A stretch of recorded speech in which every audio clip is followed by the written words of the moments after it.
member SIPC and NYSE. If you have a phone, you have a radio. I listen to News Talk STL on the app driving to work. Download the News Talk STL app. You got to get the News Talk STL app. Love the app. Can listen anywhere in St. Louis. And listen anytime. News Talk STL right on my phone. Anywhere.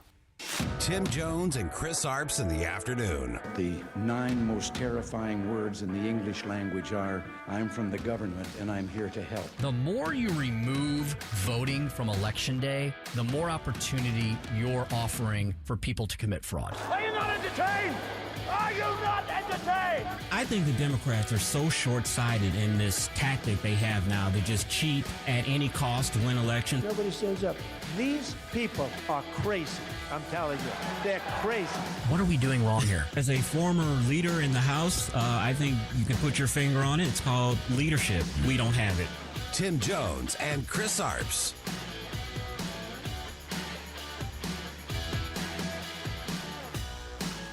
President Trump with these combative words in a brief interview with Axios today. Quote, I am considering a massive attack, bigger than ever before, and I am close to making a decision. We are all set for it. There are indications of a ramp up. More refueling aircraft have been deployed to Israel. B-1 bombers are leaving their UK bases, and perhaps most foreboding, dozens of medics are being sent to a U.S. base in Germany to provide any needed medical support. 407, and welcome to the Friday edition of the Tim Jones and Chris Arps Show, July 24th, 2026.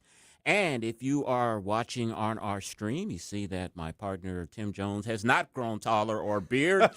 We have a guest host with us today. It is the Crow Man, as I affectionately call him. He is, of course, a councilman for I want to say St. Charles, the Jefferson Yeah, don't County. get us confused. It's fighting words. And he is also the co-host of Jeffco Patriot Radio. You can hear that Sundays at noon. Councilman, how are you, sir? Loving life. It is Friday, and this is my third time on the radio this week. Really? Yeah, Tuesday I was filled in for Susie Moore in the morning show, and we did our show last night, and then today I'm hanging out with you guys. It's a busy radio week for me. You know, I always call you a budding radio star because your voice is heard often here on News Talk STL. So you kind of like this radio thing? I do. It is a fun gig. It is a fun gig, and I'm just enjoying the ride. All right. We're going to have you, of course, for the next 2 hours on the Wheels of Steel is our executive producer, Joey V., who's also our resident movie critic. Billy, you know that. Mm-hmm. And on Fridays, Joey reviews a movie, but he told us during the week that the movie studios are a little scared to release something after the Odyssey. So he's going to review a movie that's going to come on Apple TV. Is that a series or a movie, Joey? It's a movie. It's an hour and 40 minutes long, so you should be able to make a way through it. I should. As long as I watch it early enough. I go to bed about 9 o'clock, start getting sleepy. But this movie is called The Dink. Councilman, do you have any idea what that probably means? Well, when I saw that, I was like, oh, geez, Joey, what are you putting on there for us? That seems a little PG-13. You a pickleball player? I am not, and really because I just think it's a lazy man's tennis. Yeah. And I'm not a big tennis fan either, but I'm like, if you're going to do it right. I told Joey earlier in the week that I don't play pickleball because it seems like most of the people that participate in that budding sport are about 70 or older. Yeah. I'm not there yet, but I look at it on the same plane of like playing Yahtzee or like or shuffleboard or something like that. It's a sport for the older folks. But this should be an entertaining series. I think Joey will review that at 5:45. Coming up after this segment, we're going to speak with our resident congressman, Dr. Bob Onder from the 3rd District. We're going to ask him about the War Powers resolution that passed again this week. 4 Republicans joined the Democrats to pass that. It did fail in the Senate, 47-49. But as you hear in that clip, with the war ramping up, President bringing in more B-1 bombers and sending more medical professionals to Germany and more air refuelers, Councilman, it sounds like the war is about to heat up here. Yeah, it'll be interesting because, I mean, there's been a lot of, saber rattling off and on for feels like forever right now with Iran. And there is this part of me, I don't think anyone wants a war, but there is this part of me of like, can we just finish it, right? when you look at, the idea of what happened in Vietnam, right? There was always this like, we're ramping up, and never was there really like a full-fledged like, let's get it done from the presidency. And so I'm just like, let's just get this thing done. A lot of the political prognosticators and a senator said it yesterday that it looks like September will be the date when something should be done, that we can get these gas prices and prices pretty much more under control before the midterm elections. A poll came out today showing that the Democrats have a 11-point lead in the generic congressional ballot. They should have all the headwinds behind them. The history says that the power, the political power or party, in power usually loses in the midterm elections. But Councilman, it seems like the Democrats are doing everything in their power to snatch victory out of the jaws of defeat with some of these radical candidates that they are nominating in these different congressional districts. I mean, it's definitely theirs to lose, right? With rising gas prices and again, like you said, traditionally the party in power gets voted out in midterms, but man, they can't help themselves but to try to screw it up, and that's great for us. I mean, because you and I, we agree. Like, we think the Republican platform is way better than the Socialist Party platform there, because it's pro-America, whereas the other one's not quite that. But it'll be interesting to see. And I think a lot of folks are getting so worked up about, getting more involved with Iran, gas prices going up. That's going to hurt us in the midterms. There is this piece of that of like, yeah, but shouldn't we do the right thing, whether or not it gets us elected or not? I'm an elected official, right? I've got to do the right thing, even if it's going to make some people very upset, which is why people are trying to recall me right now. I think the Republicans will be very smart to paint this as an election in November as sanity versus crazy. Yeah. They're not going to have a lot to run on because Congress has been kind of dysfunctional. We're not having cooperation between the Republican Senate and the Republican House, which we will talk with Congressman Onder about that at 4:25. But it's going to be very interesting this November to see exactly what happens. And for those of us who follow politics, this is going to be a very interesting fall. Absolutely. And at 4:43, Chris's Corner, we're going to talk about Democrats love black voters until they have to listen to them. That's going to be the Chris's Corner. And then at 5:06, because he wants to have dinner on the table when he gets home tonight, we're going to have Billy Curl's wife on at 5:05 talking about the Jefferson Review newsletter. You want to give us a little update on that conversation, sir? Oh, well, maybe I misspoke. Or is she on? She's not on, but she's going to be on with us. No, she's my biggest writer, though. So we do the Jefferson Review together, and we've got a lot of fun things going on there that I'm excited to talk about. But if I communicated she's coming on, I apologize. If you're listening right now, Lisa, I'm sorry. You didn't miss the cue. I missed the cue. No, it's on me. I looked at the show sheet here wrong. I thought she was going to be coming with you at 5:06. And at 5:23, we're going to have our monthly visit with Mitch Baden. He is the CEO of Royal Banks, and you hear me on these airways talk about the fine folks at Royal Banks of Missouri often. We're going to get an update on the American Cancer Society's Men Wear Pink, and we'll ask Mitch what direction does he see the economy going. The CPI numbers were released this week, showed inflation was relatively tame because gas prices had dropped last week, and the Fed, once again, is due to have another decision on interest rates, so we see where Mitch thinks that is headed.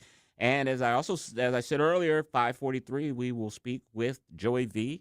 He's going to review the movie The Dink, D-I-N-K. So we got a huge show for you today. Please stick around and listen. I want to talk about this story, a little local story, Billy. And this is, I've been involved in politics 25 years, and professionally, I don't think I will ever understand why people do this, but according to St. Louis County Police, Councilwoman Lisa Clancy in St. Louis County, she got out of her vehicle there by Wash U, went to the median that separates the two lanes of Wydown, and removed a campaign sign and tossed it in the front seat of her car. I've been in politics a long time. I never will understand why people have the inclination to do that. You are in politics. You know the old saying, yard signs don't vote. That's right. So I'm sure you've never had yard signs stolen, correct? Oh, we've never the yard signs. It's always the big ones that are expensive. Exactly. That's what really hurts. You know what's really funny about this? Like, when we were campaigning, I would tell my wife when my opponent would get some signs up, I would always be like, it feels personal, right? I see it. I'm like, oh, that person is siding with my opponent. Right. Oh, it feels so personal. But I've never gone, you know what? I'm going to go rip that down. Like, and again, like broad daylight, ripping it down. Like, come on, man. It's every election cycle Mm-hmm. where you'll see a story where somebody, either a campaign worker or the politician themselves, will take down or deface or steal their opponent's yard signs. And I just never understood that. It's like yard signs don't vote. Right. It's just one sign. I don't think that someone seeing a sign is just going to automatically be like, oh, yeah, I'm voting for that person because I see their sign there in the roadway. It's just irrational to me, and I will never understand it as long as I'm alive. Now, one thing that is fun to do is when you see a sign up that's on a piece of property that you know that person doesn't have permission to have it on, is to call the property owner and watch them get worked up and go tear down the sign. That is exciting and be there when it happens. You don't get to tear it down, but you get to watch the chaos ensue. And like I said, I've been involved in politics 25 years. There are dirty tricks that are involved in politics. I get it. I remember the very first campaign that I ever worked on. My good friend Sherman Parker was running for state representative. He was running against a St. Charles County councilman, and he was running against an O'Fallon City Council person. And the weekend before the election, we went out late at night, and we dropped literature that had some disparaging things to say about the opponent. They were all true, but we didn't follow all the campaign laws. We didn't put any type of disclaimer on it. We didn't tell who it was paid for by anything. And I'll never forget this. When the gentleman found out that this lit had been placed right before the election, a couple of days, so you don't have really a lot of time to refute it, he was madder than anything. So dirty tricks happen in politics. It's part of politics, but I will never understand taking down yard signs. It's something that's completely irrational to me. All right, you are, of course, a council person in Jefferson County. Yeah. Amendments 4 and 5, of course, are the big amendments that people are going to be voting on. We've heard all of the commercials here on radio, News Talk STL, and on the radio. You got your finger on the pulse of Jefferson County. What's your thoughts on 4 and 5? Are the people supportive of it out there, or is it a hard no as we're seeing on social media? Yeah, so it is interesting, right? Particularly 4, because Jefferson County is a big labor county. And so even though we're red, there are many pro-union Republicans, right? Myself included in that. I'm a union member.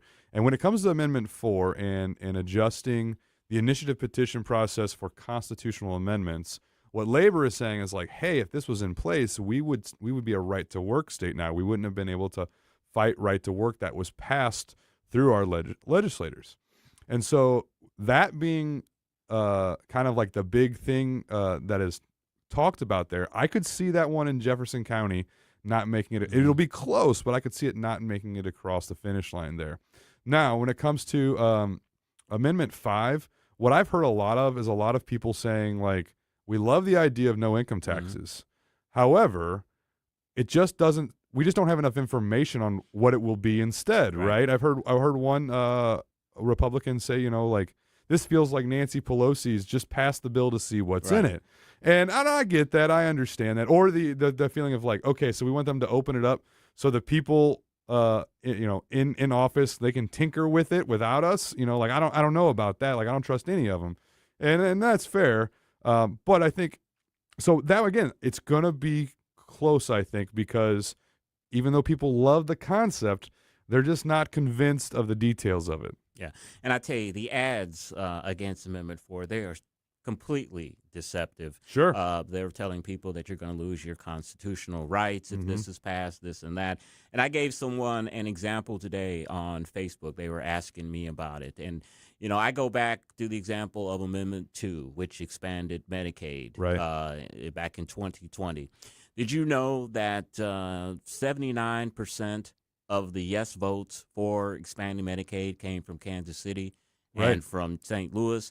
And if you look at the rural areas, only 21% voted yes in favor of Amendment 2 to expand Medicaid. So basically, Kansas City and St. Louis were responsible for advancing Medicaid. going back to your example with the right to work state amendment that was voted on, I'm just wondering, St. Louis and Kansas City, I'm sure voted against it, but how would the voters in rural areas vote against that if this Amendment 4 would be implemented? Well, I think it is interesting, right? I think many of the rural areas it probably would have failed in, but there are some places, like I think Cape County actually has a very large union household membership. Jefferson County, even though we're kind of lumped into the St. Louis County shoulder counties, it's the highest density of union households per capita for any county in the state, and we voted against right to work, I think like almost 80%, right? So, I mean, I think it would have, those rural counties would not have been in favor of it nearly as much as the counties around Springfield, Jeff City, Columbia, St. Louis, and stuff like that. So I don't think it would have been able to pass that muster, right? And as we always say, there's a lot of deceptive advertisements on Amendment 5 and Amendment 4. I support both of them, but get the information, research it yourself instead of just listening to the commercials, because these are very important votes that will be coming up. Absolutely. And, to go back to other amendments and stuff, the one with the marijuana tax, like, I was for the legalization of recreational marijuana. However, if you want to adjust any of the rules now, it takes a constitutional amendment because they put it in our Constitution. And that is Jeffco Councilman Billy Crow, also host of Jeffco Patriot Radio. We've got coming up next Bob Onder, Congressman from 3rd District, will get his thoughts on the War Powers Resolution and some of the important votes the House passed this week. You're listening to the Tim Jones and Chris Arps Show on 101.9, 94.1 News Talk STL. You're listening to Tim Jones and Chris Arps.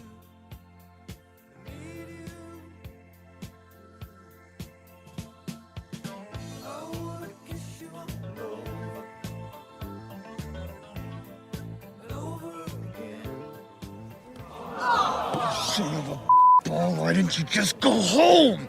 That's your home! Are you too good for your home? Answer me!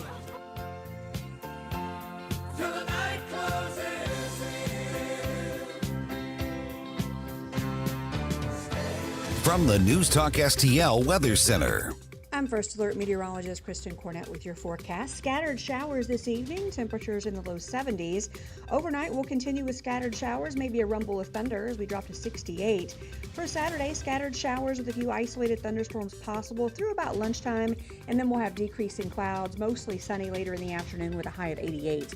Partly cloudy Saturday night as we drop to 74, and for Sunday, mostly sunny, hot, and humid with a high of 94 degrees. That's your First Alert forecast. I'm meteorologist Kristen Cornett. Hey folks, Tim Jones here for Comprehensive Chiropractic and Sports Performance. You can find them 24/7 online at cchiropractic.com. We're heading into another weekend. I know you're going to be sore on Mondays because I always am too. We try to do everything under the sun on Mondays, right? And then we regret it come Monday morning. Well, why don't you make your appointment now at Comprehensive Chiropractic and Sports Performance? They'll put you back into shape next week and for the, rest of your life. cchiropractic.com is where you find them.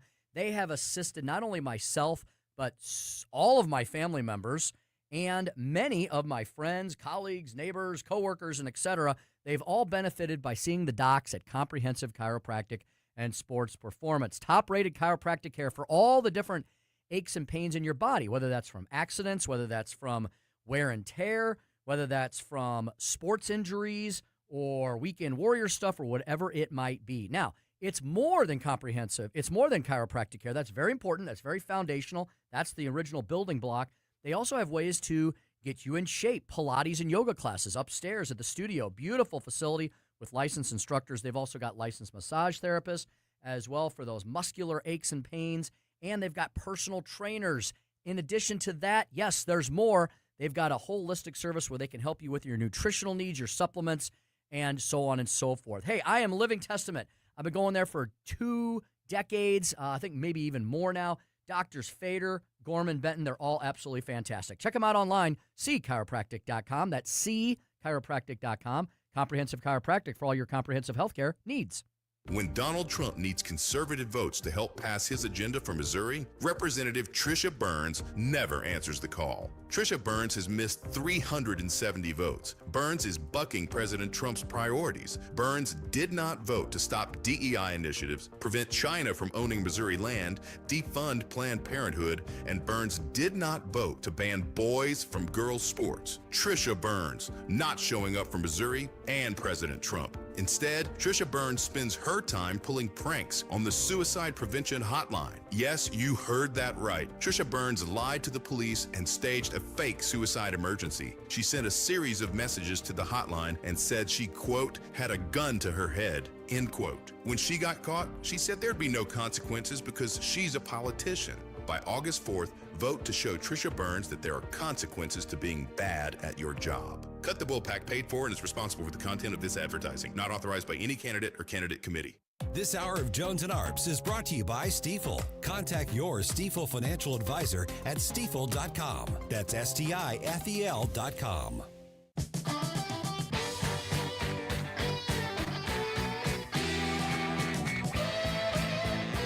Tim Jones and Chris Arps in the afternoon.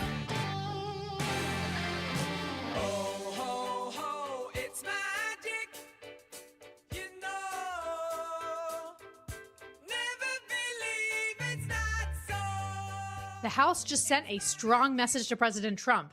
End the war with Iran and do it quickly. For the second time in 2 months, the House passed a resolution aimed at stopping the president's military action in Iran. 4 House Republicans voted with Democrats to pass it. Now, this is important to remember. This war powers resolution is not legally binding. It doesn't stop President Trump from attacking Iran, but it does send a strong message of disapproval to the president. Dr. Bob Onder, congressman for Missouri's 3rd District. We're calling Dr. Bob. We're calling Dr. Bob. Dr. Bob. Congressman, how are you today? I'm doing great, Chris. It's great to be back. Just want you to let you know we have Jeffco Councilman Billy Coe on today. He'll be your other interrogator. Hey, Billy. How we doing, Doctor? I'm a little nothing against Dan Wagner, but I'm a little sad. We had you for a congressman for a hot minute there, and we're losing you now. So I know I'm losing every county south of the Missouri River, a total of 11, but I'm gaining 5 up to the north. So Pike and Lincoln and so on. So yeah, it will be sad. So who knows? Maps change. Maybe I'll have you back sometime soon. Maybe. Congressman, as you heard in that clip, your House colleagues voted to pass a war powers resolution. I think it was the same 4 Republicans who joined Democrats last time. I just want to ask you, because you were there on the Hill and you talked to these folks, do you see possibly more Republicans joining a war powers resolution vote in the future, or is it probably just going to be these 4 for a while? Yeah, I don't really see that it changing much. Of course, the media breathlessly reported about the war powers resolution passing the House. It was those 4 Republicans. We had a number of absences on both sides of the aisle yesterday. Unfortunately, a few more on the Republican side than the Democrat side. But over in the Senate, a war powers resolution failed. Not failed to get 60, just failed to get 50%.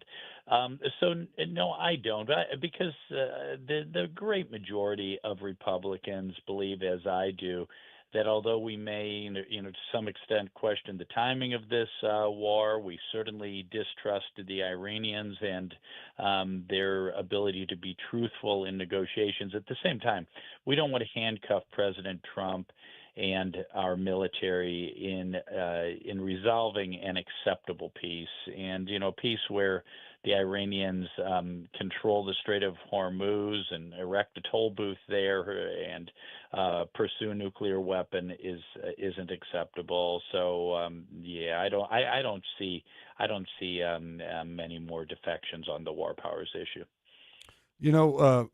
Congressman, we talked about the few that's the same Republicans every time with this.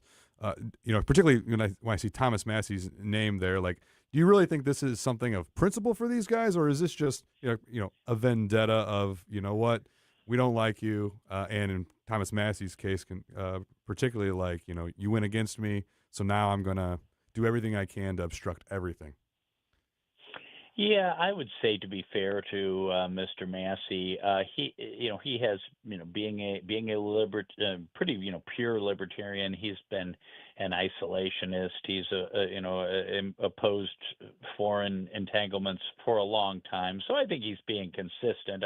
I'm sure he doesn't have warm and fuzzy feelings about President Trump's role in his election defeat.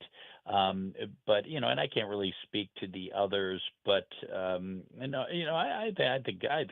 think it is principle for a lot of them, and many of them are in districts where they are concerned about what some of the swing voters and Democrat voters think, as we all should be, but at the same time, we've got to do the right thing. Speaking with Dr. Bob Onder, Congressman for Missouri's 3rd District. Last Friday, Congressman, we talked about all of the different pieces of legislation that were on the plate for the House this week and wondering if that could get done. And it was. Save America Act was passed, Budget Reconciliation 3.0, the NDAA, and a stock prohibition for Congress people. But Reconciliation 3.0 seems to be dead in the Senate. Senate Majority Leader John Thune said he is more concerned on passing a budget reconciliation so the government doesn't shut down, and he's not very interested in Reconciliation 3.0. Yeah, so yes, we had a very productive week in the U.S. House of Representatives, most of it on a party line vote, and one of the things we passed this week, yesterday, in fact, was a continuing resolution that would ensure that the government doesn't shut down. It would continue the current year spending until early December, so get us past the election. Democrats, I am fearful, will want to push the American people into another painful government shutdown. So if Mr. Thune wants to keep the government open, keep the government funded, he can take up and pass our House continuing resolution. But I really do believe that the great majority of U.S. senators do want to fund our troops, which is part of the budget resolution, our budget resolution, the reconciliation bill also provided some much-needed agricultural aid, and then, of course, contained the provisions of the same Save America Act, voter ID, and checking citizenship before one registers to vote, which we know from President Trump's speech a week ago, and then more revelations this week, is more needed than ever because too many blue states are registering non-citizens to vote. Congressman, you talked about the Save America Act. I was actually listening to another lovely radio show on News Talk last night when the host was talking about, again, how Senator Thune is kind of telling the president, well, they need to get down here and get these votes whipped up if they want this passed. And so, as someone that cares about election integrity, we get Republicans elected to try to uphold Republican things. And now we went from Mitch McConnell to Thune, and it's like, why isn't he? Maybe this isn't a question for you, getting in his brain, but like, what does that feel like when you're trying to do the right thing for the constituents, and you've got the majority leader in the Senate saying, "Now we're not gonna work that hard on it. You need to get the president over here if that's really what he wants." Yeah, that's really disappointing, Billy. I wasn't born yesterday, and I didn't start, serving in political office yesterday. Part of my public service included 8 years in the Missouri Senate. And, I will tell you, I would sometimes hear from leadership, by the way, under Majority Leader Keogh in the Missouri Senate, now Governor Keogh, we didn't hear this kind of excuse making. Mike and I was part of his leadership team. We could always round up the votes when we really wanted to do something. My last 4 years, leadership wasn't as good, and we heard it all the time. Don't have the votes, Bob. Don't have the votes. Well, I'm hearing it now from Leader Thune that he doesn't have the votes. Leadership has a way of getting the votes when they want to. Now we do have some people like Tom Tillis, like Senator Cassidy, who are on their way out, and President Trump and John Cornyn. President Trump was instrumental in their defeat, and they don't necessarily want to help the president. But for heaven's sakes, all of these gentlemen, for decades, told their voters, told the people of their states that they were conservatives, and among those conservative things I'm sure they talked about was election integrity. So now we have a chance to do it with a simple majority vote in the Senate because of the House passed reconciliation bill. Now they need to stand up and do it, unless they were just lying to their constituents all those years, which I hope is not the case. But yeah, I just yes, President Trump will play a role, I'm sure, in getting the needed votes.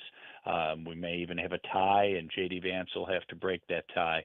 But for heaven's sakes, we elect majority leaders, we elect speakers for a reason, and we really need to see leadership on the Senate side the way we've seen Mike Johnson and Steve Scalise and Tom Emmer and others exert leadership on the House side.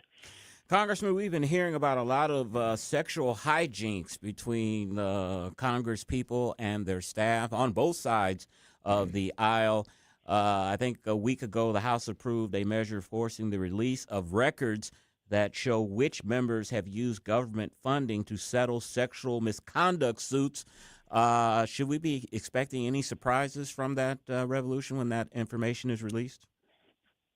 Oh, Chris, I have no idea what offices those might be, except I know mine's not one of them. We're we run a pretty tight ship in my office, and Allison goes up to D.C. with me every week. So I've always said, people in public life who think they're going to get away with stuff, like what happens in D.C. stays in D.C. What happens in D.C. you might as well put on the front page of the New York Times. But this, well, wait a second, no one reads the New York Times exactly. anymore. But yeah, I think this is one of those things that should be a matter of public record. I mean, if heaven knows if taxpayer money is used to settle sexual harassment lawsuits, it ought to be publicly disclosed. So I hope there aren't too many surprises in that disclosure. Well, Congressman, back a little bit to we were talking about the SAVE Act earlier, and Thunen saying the president needs to come down here and whip up the votes. I'm a lover of history, and there was a time when if the president wanted anything done, the House and the Senate would say, "Stay in your lane. Don't come down here to the Capitol and tell us what to do." Do you think that there is any feeling like that in the Article 2 business of the government today, or is it kind of we want the president to lead us? Yeah, I think some of both. Certainly we know that a lot of the good things that have happened in the last year and a half since President Trump was sworn in, the president was very involved, and that certainly included the passage of the landmark HR 1, the One Big Beautiful Bill last summer, and there's no question that that President Trump is a great leader, and he commands a lot of respect in the House and in the Senate. But at the same time, when a leader of the House or the Senate who just says, well, the president will have to come here and whip the votes for us, that's really an abdication of leadership. Congress, one of the other bills that were passed this week, as I mentioned, was a ban on congressional stock trading. Can you tell us what exactly is in that bill, and what do you give the chances of this passing in the Senate? Yeah, so there was the ban on congressional stock trading. I personally I've held the same stocks and the same mutual funds for years and in some cases decades. But there is this public perception that congressmen are getting rich on stock trading with insider information. It's already illegal to trade on insider information. There's already a disclosure process to disclose when congressmen buy or sell stock. But, this would be a measure that would give the public additional confidence in that their leaders are working in their interest and not getting rich off of their office. Now, to me, the most exciting thing about that bill that, again, we passed yesterday was that we attached to it voter ID, not the Full Save America Act, but we attached voter ID to the ban on stock trading. So I hope it has a chance of passing the Senate. Again, I think every single Republican senator is on record as saying that they support voter ID. So I hope that happens. But again, we have those same issues with certain senators not wanting to cooperate on the America First agenda of President Trump and of Republicans in general. Congressman, today, of course, starts the 5-week recess for House members. I think the Senate goes to recess in another week. What are your plans for this recess, and do you plan on going to other House districts and maybe campaigning for some of your colleagues? Yeah, I will be doing that. Of course, I am on the ballot for my primary on August 4th, so I'll be visiting parts of the district, especially parts that I did not the 5 counties that I don't represent right at the moment. I'll be campaigning in those districts. I'll be in Columbia, Missouri tomorrow. But right after I get through the primary on August 4th, I will, like I did 2 years ago, I will be going to other districts. 2 years ago, I spent some time down in Arizona and South Texas in some of those swing races. But yeah, I did that a couple of years ago with Leader Scalise, and I thought it was very productive. Also, we've been raising money for those tough seats all along, and I think for the first time in history, House Republicans will have more cash on hand to defend and seats, play defense, but also to play offense in seats now held by Democrats. So I'm feeling really good about I know we'd be defying the historical trend if Republicans keep the House this year, but I think we're going to do it. And that is Congressman Bob Onder. He is, of course, represents Missouri's 3rd District. You can reach him on his website at onder.house.gov and on X, Bob Onder, M.O. Congressman, thank you as always for joining us, and safe travels and enjoy your recess. Thank you, Chris. Have a great weekend. Thank you. 4:43 on the Tim Jones and Chris Arps show, and Chris's Corner next. Democrats love black voters until they have to listen to them. 1019 94.1 News Talk STL.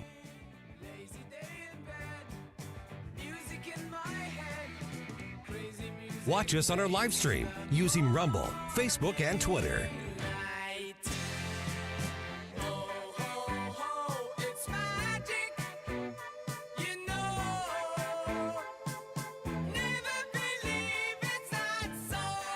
You know what? You're a lousy kindergarten teacher. I've seen those finger paintings you bring home and they suck!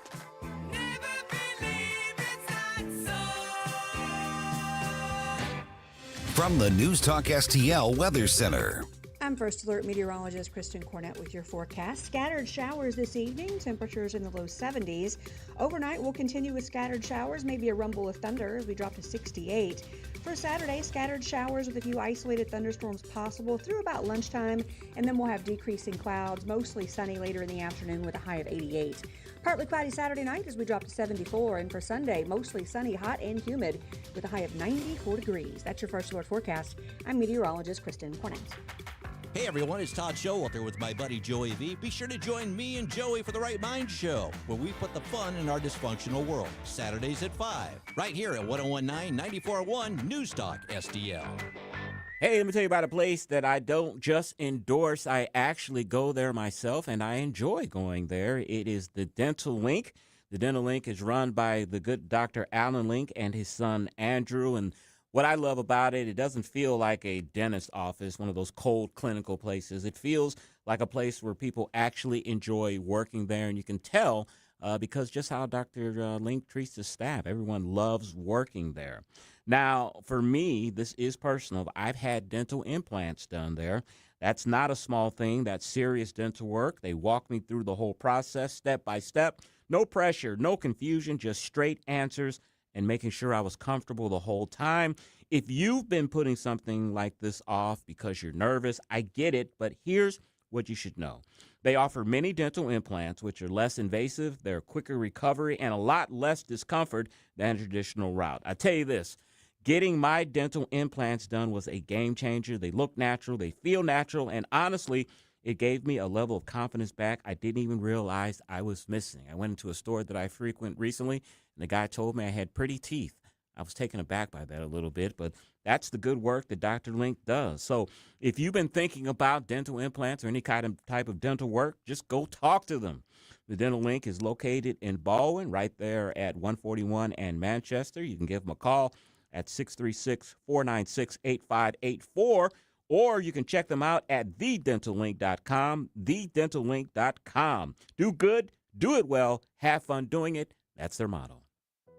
When decisions matter most, experience isn't optional. Tim Whitney has spent nearly 24 years serving Jefferson County through the Sheriff's Office. As a former SWAT commander, he has led under pressure, made critical decisions, and understood what it means to be prepared when leadership matters most. Today, as Undersheriff and Chief Financial Officer, Tim helps lead hundreds of employees, manages one of the county's largest budgets, and protects taxpayers with conservative accountability. Tim Whitney brings the kind of real-world executive experience Jefferson County needs in its next county executive. I'm Tim Whitney. Jefferson County isn't just where I've served. It's where my wife and I are raising our family and where we've chosen to build our life. I'm running for county executive because I believe our county's future matters. Together we can support responsible growth, strengthen public safety, protect taxpayers, and preserve the character that makes Jefferson County home. I'd be honored to earn your vote. Paid for by Friends of Tim Whitney. Heather Missy, Treasurer. Hey, Jamie Allman here for my good friend Harry Parker and the ultimate seafood dining experience at Gulf Shores, GulfShoresRestaurantandGrill.com. Gulf Shores offering a unique dining experience with a vast, mouth-watering menu of all of your favorite delicious dishes, something for everyone's taste or palate. 3 convenient locations, Edwardville, Creve Coeur, and St. Peter's. Dine in, carry out. They've got a food truck, too. Friendly staff looking forward to seeing you, making your dining experience one you will remember. GulfShoresRestaurantandGrill.com. Hey, it's Columbo reminding you that when the fish are biting, gear up with the best at Bluff City Outdoors. They have a huge selection of all the gear you need for your next trip on the water, including great products from all the top brands in the industry like Mega Bass, Mad Cats, Penn, and more. Plus, join us every Saturday at 11 a.m. on the Bluff City Outdoors show for great conversation and the local fishing report. Open 7 days a week, 1 mile east of Fast Eddie's at 2813 East Broadway in Alton. Follow them on Facebook and at BluffCityOutdoors.com. Bengal's restaurant offers an inviting atmosphere, neighborly service, and a vibrant happy hour scene, all in the heart of Warson Woods. From their kitchen to your plates, beloved comfort favorites like chicken parmesan and lasagna to steakhouse-style classics. Slide up to the vintage bar or hit the patio for happy hour specials every Tuesday through Friday. Bengal's Restaurant and Bar, 10017 Manchester Road. Check out the menu and reserve a table online at bengalsrestaurant.com. You work hard, follow the rules, and get absolutely slammed by taxes. Your paycheck taxed, your property taxed, everything you buy taxed.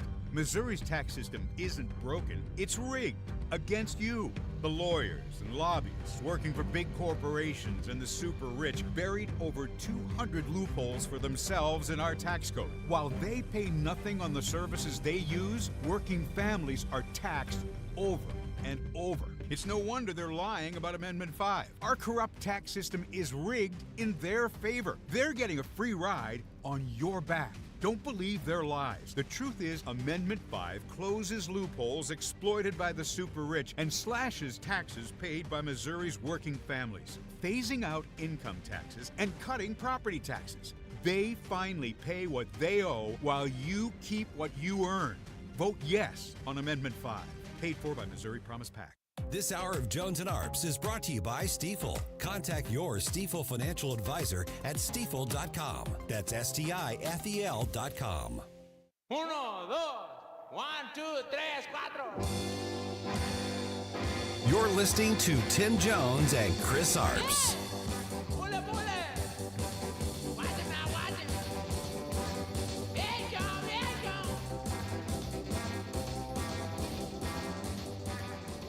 And we can't be hoodwinked. We can't be taken advantage of by people that say you're going to have a free home, you're going to get free rent, everything's going to be free. What they don't say is a year later, everything is going to end up in squalor, destruction, and death, and also death for our country.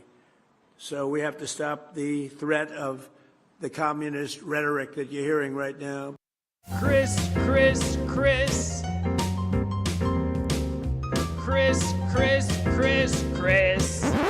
And if you don't know, now you know. And now, Chris's Corner. There is a growing problem for Democrats in Texas, and frankly, it is a problem the Democratic Party has had nationally for years. They need black voters. They count on black voters. They celebrate black voters, but too often they take black voters for granted. James Tallarico won the Democratic nomination for U.S. Senate in Texas after defeating Congresswoman Jasmine Crockett. But Crockett was the overwhelming choice in many heavily black areas of the state. Reuters reported that she won 57% to Tallarico's 42% in counties with significant black populations. Now Tallarico has a problem. Some black Democratic activists and elected officials are openly warning that he has not done enough to build relationships with the very voters Democrats will desperately need in November. Texas State Representative Jolanda Jones put it bluntly, "Do I think that Tallarico's refusal thus far to engage black electeds in the black infrastructure has put him at a disadvantage? Absolutely." And there it is. The dirty little secret of Democratic politics, for decades, black voters have been arguably the most loyal voting bloc in the Democratic coalition. When Democrats need to win a primary, they call black voters. When Democrats need turnout in November, they call black voters. When Democrats need someone to save a struggling campaign, suddenly everybody remembers the black churches, the black community organizations, and black political leaders. But after the election, too often, the attitude seems to be, thanks for your vote, we'll see you again in 2 years.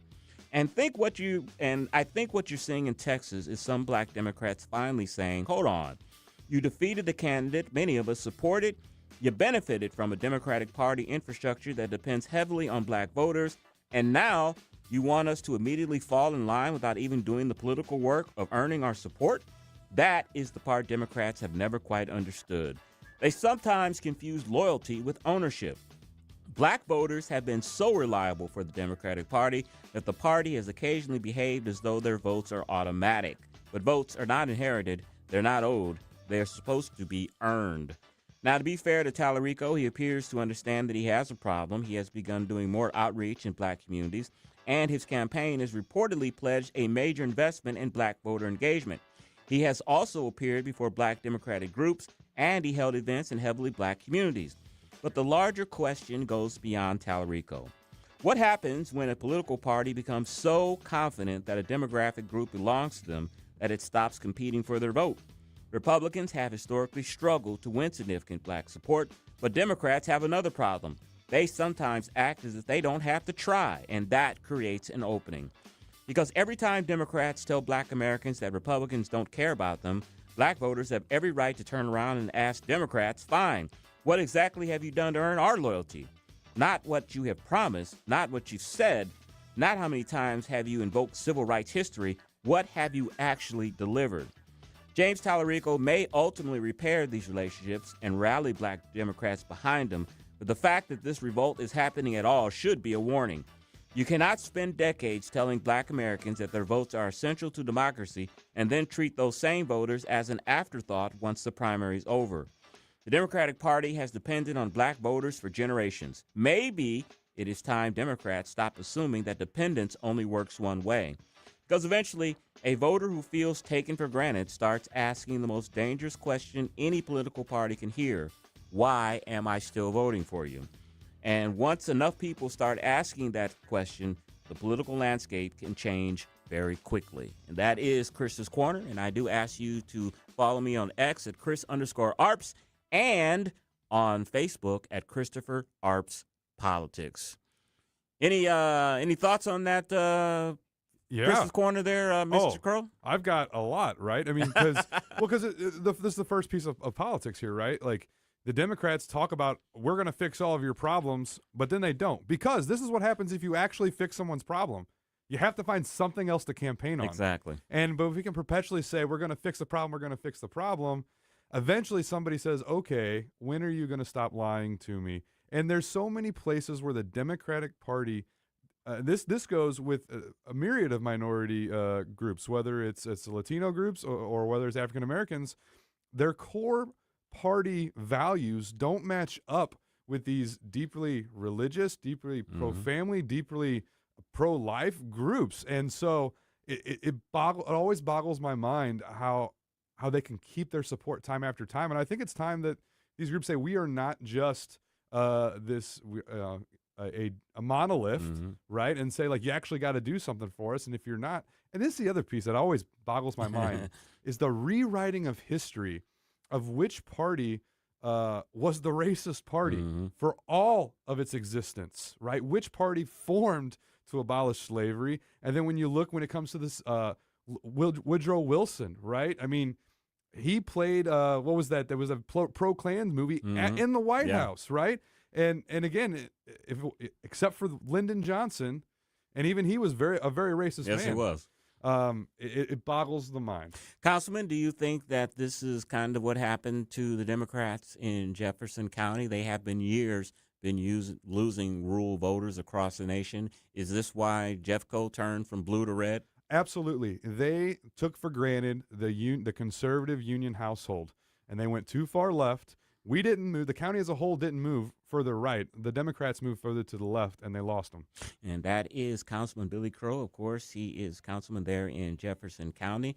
At 5:06, we're going to talk about the newsletter that he helps run with his wife called the Jefferson Review.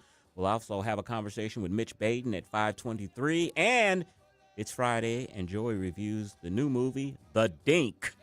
You've been listening to the Tim Jones and Chris Arps Show on 101.9, 94.1 News Talk STL.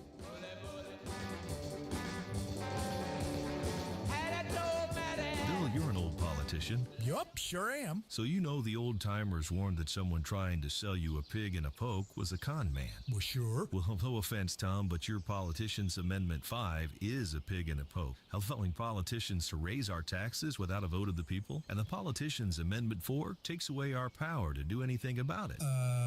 Well, let's look at what's really inside Forward 5. Oh, don't do that. 5 hits hardest seniors and those struggling financially with new taxes on services like doctor visits, in-home care, and rent. Sales taxes could more than triple. For up to 80% of Missourians, it's a tax hike. And Amendment 4 ends majority rule, allowing a minority of the most liberal statewide voters in one district to effectively end our power to stop corruption and out-of-control spending and taxing. Slick plan, huh? No, Tom. 4 and 5 are schemes that hurt citizens and transfer our power and our money to politicians and lobbyists. That's why I'm voting no on the politicians' Amendments 4 and 5, paid for by Missourians for fair governance. Tired of big corporate repair shops? J&J Auto and Tire is family owned and St. Louis proud. 16 years of honest answers, even when it's not what you want to hear. Digital inspections sent straight to your phone, videos and photos of exactly what we found. No guesswork, no pressure, just a trained service advisor helping you make the right call. Contactless drop-off, loyalty rewards, fleets welcome. All backed by a 2-year, 24,000-mile warranty. J&J Auto and Tire, on page in Overland. Honest repairs, real people. Book today. JamandJAuto.com. Summer's here, and so is the freshest produce in town. At Anthony's Produce, we specialize in locally grown fruits and vegetables, straight from the farm to your table. Homegrown tomatoes, sweet corn, juicy cantaloupe, watermelon, and peaches, just to name a few. Plus, thousands of locally made products you won't find anywhere else. Need a fruit or vegetable tray for your next gathering? We've got you covered. Anthony's Produce on Jungerman Road or at anthonysproduce.com. Open 7 days a week. KLGY HD3 Clayton, K270BW Bellefonte, KNBS Bowling Green. This is News Talk STL at 1019, 94.1, and always streaming at newstalkstl.com. News this hour from Town Hall. I'm John Scott. New reports out of Iraq as the U.S. continues to strike targets. A series of explosions sounded near a military base hosting U.S. forces in northern Iraq, and sirens rang out in Bahrain on Friday, hours after the American military said it finished its 13th night of strikes against Iran. That's Charles De Ledesma reporting. In recent days, the U.S. has expanded its targets, hitting bridges and infrastructure in the south and striking deeper into the center of Iran and the outskirts of its capital, Tehran. Israel has so far not been targeted in this latest round of fighting. President Trump says the U.S. will open a formal investigation into the European Union's trade practices. The president claims the bloc has unfairly levied billions of dollars in fines against Google, Apple, and other U.S. tech giants. Trump made the announcement on Friday, one day after the EU hit Google with a fine of $1 billion, accusing it of breaking digital antitrust regulations by setting up Google Play and its ubiquitous search engine to corral consumers toward its own services. Google says the fine hurts European businesses and consumers. Bob Agnew reporting. In consumer news, federal health officials linking 4 more states to an outbreak of a diarrhea-causing parasite. The update expands the scope of the largest U.S. outbreak of cyclospora on record. Federal health agencies have been investigating the outbreak tied to shredded lettuce served at Taco Bell restaurants. Their tracing efforts now include Illinois, Kansas, Oklahoma, and Pennsylvania. Previously, the agency's investigation included 5 states: Indiana, Kentucky, Michigan, Ohio, and West Virginia. Investigators are focused on produce supplier Taylor Farms and imports of lettuce from a location in Mexico. A mixed close on Wall Street. The Dow gained 235 points. The Nasdaq dropped 161. More on these stories from townhall.com. Meet Matthew Preston. Inside his apartment, everything he holds dear is protected by Progressive's Renter's Insurance, like his laptop and a surprisingly valuable collection of baseball bobbleheads. Outside his apartment, his laptop is still protected, as are his bobbleheads, which he carries around with him for reasons no one knows. Renters, the limits of protection aren't just the 4 walls of your home. When you're in Progressive's Protection Zone, get a quote at Progressive.com. Progressive Casualty Insurance Company, affiliates, and third-party insurers. Lenny went to college and racked up huge debt. A little bit over $100,000. For a degree he couldn't use? Now what? I had a friend that went to my computer career. They even helped him get hired immediately after graduation. One of the things I love about IT is that you can work from anywhere you want. You could become an IT pro in just months, including cybersecurity and the basics of AI with 0 experience at mycomputercareer.edu. My Computer Career, an elite CompTIA certification partner. It worked for me, and I know it can work for you. This is one student's experience. Individual results vary. From the News Talk STL Weather Center. I'm First Alert meteorologist Kristen Cornett with your forecast. Scattered showers this evening, temperatures in the low 70s. Overnight, we'll continue with scattered showers, maybe a rumble of thunder as we drop to 68. For Saturday, scattered showers with a few isolated thunderstorms possible through about lunchtime, and then we'll have decreasing clouds, mostly sunny later in the afternoon with a high of 88. Partly cloudy Saturday night as we drop to 74, and for Sunday, mostly sunny, hot, and humid with a high of 94 degrees. That's your First Alert forecast. I'm meteorologist Kristen Cornett. This hour of News Talk STL is brought to you by Stifel, serving investors for over 130 years. Contact your Stifel financial advisor at stifel.com. That's STIFEL.com.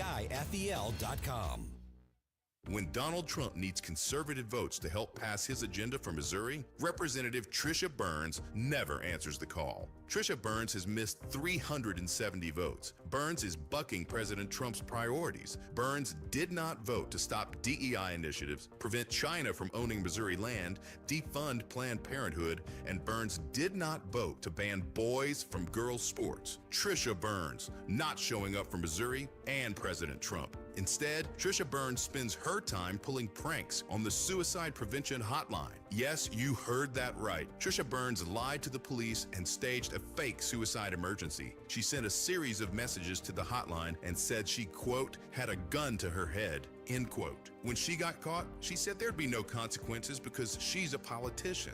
By August 4th, vote to show Trisha Burns that there are consequences to being bad at your job. Let's Go Brandon PAC paid for and is responsible for the content of this advertising. Not authorized by any candidate or candidates committee. Chris Foss, Treasurer.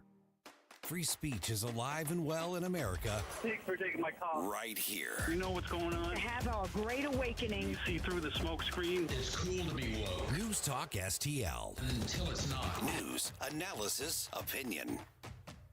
Tim Jones and Chris Arps in the afternoon. The 9 most terrifying words in the English language are, I'm from the government and I'm here to help. The more you remove voting from Election Day, the more opportunity you're offering for people to commit fraud. Are you not entertained? Are you not entertained? I think the Democrats are so short-sighted in this tactic they have now to just cheat at any cost to win elections. Nobody stands up. These people are crazy. I'm telling you, they're crazy. What are we doing wrong here? As a former leader in the House, I think you can put your finger on it. It's called leadership. We don't have it. Tim Jones and Chris Arps.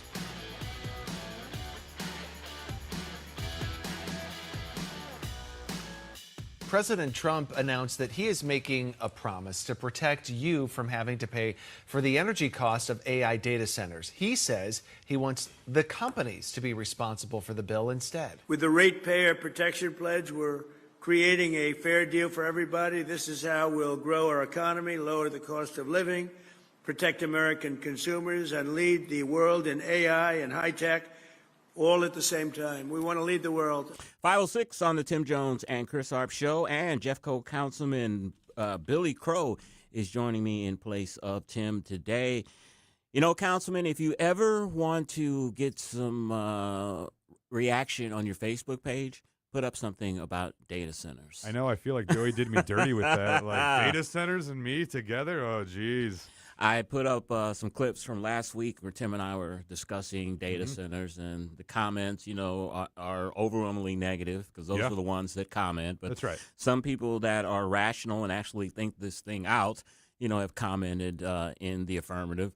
You know, one thing that I put up, and it surprised people, I told them, I was talking about how data center revenue can help lower property taxes. And the guy, you know, said sarcastically, yeah, right.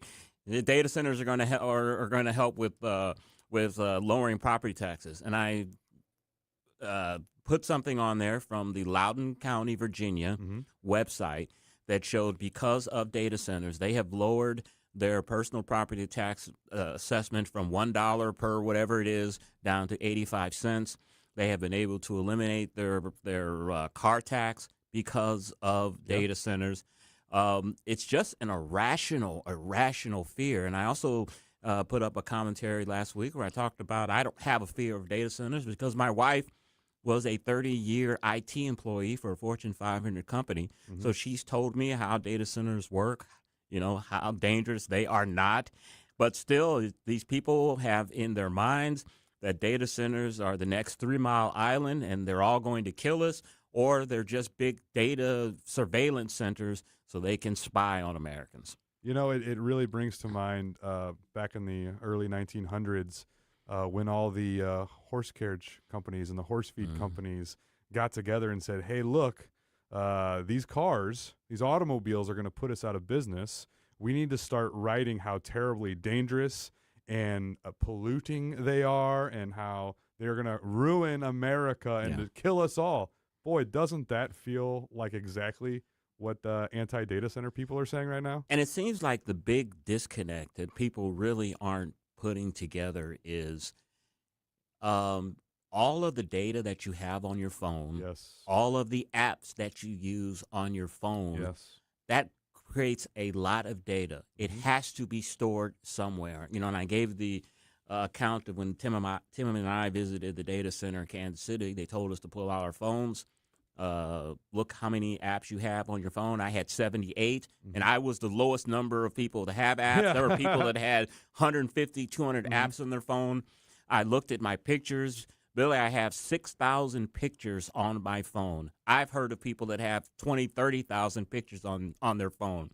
That data has to be stored somewhere, and it seems like people don't understand that. They just look at these in the negative light. Yeah, and what's really been interesting how things have happened is the anti-data center folks, they will pick a problem and they will just complain about it until someone actually, you know, till they can't refute it anymore, right? It was it was water, then it was noise, then it was the emissions from the generators, and so on and so forth. The newest one I'm hearing is all about how, well, with technology advancing and things getting smaller, then all of a sudden these data centers we aren't going to need these big data centers anymore. And I say, not necessarily. Mm-hmm.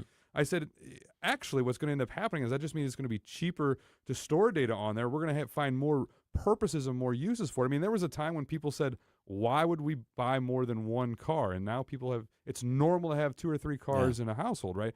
We're creative. We don't understand the fullness of what AI can do, what the data processing can do yet. We are just on the tip of it. And it's only going to we're going to only use more, not less. I don't think there's this big AI and data center bubble I think we're only on the tip of the iceberg here. And just some of the ignorance that is attached to data centers. I've told this story. There is an African-American woman in Ferguson that is against data centers. She specifically is against the data center that was proposed at the old Emerson site. And she actually said this in a video. She said, the United States has 5,000 data centers already. Why do we need more? That's enough. We don't need any more data centers. Just like where all these pictures, all these apps, all of this information can still be stored on these additional data centers. And, another misconception that people have is, why can't we just put these things out in North Dakota or South Dakota or somewhere where people don't live? And the reason why, and I've learned this from visiting the data center, the reason why they're putting them strategically in these different parts of the United States is that's where the people live. Right. You'll put a big data centers in Missouri. That's for people that live in the surrounding area. That's where their data is stored. That's you right. put them on the East Coast. People in Philadelphia, New York, Virginia, that's where their data is going to, those particular data centers. So it seems like it would make more sense just put them all out in the middle of nowhere, but you need those data centers if you want them to be effective around where the people are. Yeah, not only that, there's such a huge economic driver. Like, let's just say you put them out in the middle of nowhere. That won't be the middle of nowhere very long. I mean, That's true. They will have, just in the same way different factories back in the day had whole towns develop around them because of the economic opportunity it created. The same thing's going to happen. And you talk about the water usage. I've seen statistics that show that a acre of farmland uses more water than a data center does. They have closed loop water systems. I'm even hearing now that they are developing new technology that they don't even have to use water. They use chemicals to cool these data centers down.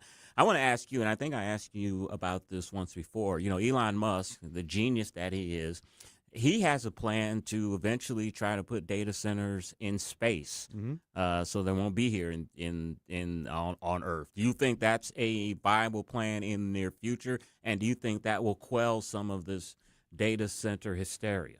No, I think it'll be a whole new hysteria when if people don't like them in their backyard, they're definitely not going to like them where they are flying over their heads. I mean, remember how upset everyone got over Sputnik, right? Yeah. Which was just this little ball basically floating in the sky. So, Billy, you and your wife, of course, are the owners of the the Jefferson Review. Jefferson Review. That's right. Tell us all about the Jefferson City Review and who is the real brains behind this operation. Well, it was my brainchild. I had the idea, as we were doing stuff with for the Jeffco Patriot Radio.